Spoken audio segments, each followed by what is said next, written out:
जय बद्री विशाल। तो आज हमारे साथ जुड़े हैं और सौभाग्य है हमारा खड़ाऊ वाले महाराज जी, जो कि आज हमारे साथ बद्रीनाथ धाम से जुड़े हैं। महाराज जी जय बद्री विशाल। जय बद्री। महाराज जी कैसे हैं आप? ठीक है। सबसे पहले बहुत बहुत धन्यवाद जो आपने अपना कीमती समय निकाला। और महाराज जी आशीर्वचन रूप में आप कुछ, हमारे जो दर्शक आपको देख रहे हैं, कुछ कहिए प्लीज। देखिए, बद्रीनाथ धाम धरती का 8वां भूवैकुंठ है। यहाँ पे जो कोई आके ध्यान भजन साधना या पितरों का तर्पण श्राद्ध पिंडदान करता है, उसके पितरों को विष्णु लोक प्राप्त होता है और पितरों का आशीर्वाद मिलता है। और यह बद्रीनाथ जी जो है सतयुग के ये धाम है।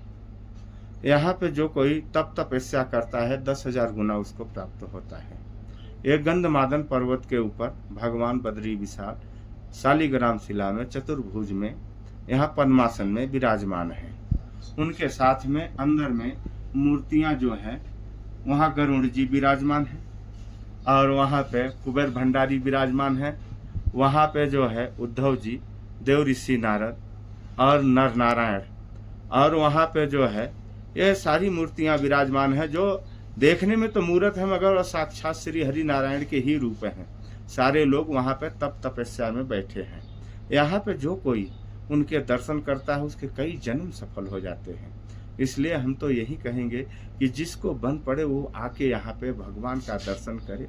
और हिंदू धर्म में जन्म लिया है तो एक बार कहीं तीर्थों में न जाए मगर बद्री नारायण में आके भगवान बद्री विशाल जी का दर्शन करता है, सारे तीर्थों का पुण्य उसको यहाँ प्राप्त होता है। इसलिए हम सबको यही कहेंगे कि अपना जुक्ति मुक्ति करे और एक बार यहाँ दर्शन करके अपने जीवन को धन्य करे, क्योंकि मनुष्य जीवन बार बार मिलता नहीं है। ये नारायण कृपा से मिली है तो एक बार उनके श्री चरणों में आके नतमस्तक होने से हमारा ही कल्याण है। जय बद्री। तो महाराज जी आप 6 महीने यहीं पे रहते हैं? हाँ। और कितने समय से आप यहाँ पे हैं? हम 2001 से यहाँ बद्रीनाथ में हैं जी। और जैसे कपाट बंद हो जाते हैं तो हम काशी के पास सोनभद्र जिला यूपी का है, वहाँ रहते हैं। अकेले यहाँ रहते हैं, अकेले वहाँ रहते हैं। यहाँ पत्थर की कुटिया है। अब तो मान लीजिए एक रूम भी बन गया है 2023 में, टीन टून लग गया है, उसमें भी अपना सिस्टम हो गया है।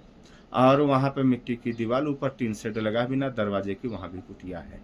और वहाँ 6 महीना यहाँ बद्रीनाथ में रहता।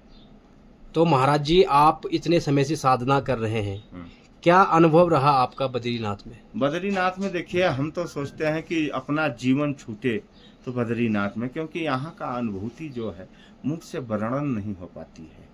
क्योंकि यहाँ आदमी कहीं भी, नारायण पर्वत हो, नर पर्वत हो, कहीं बैठ के आदमी एकाग्र चित्त होके ध्यान में लीन होता है तो उसको सीधा जान लीजिए कि उसको मोह माया छोड़ देती है और वो भगवान में लीन हो जाता है।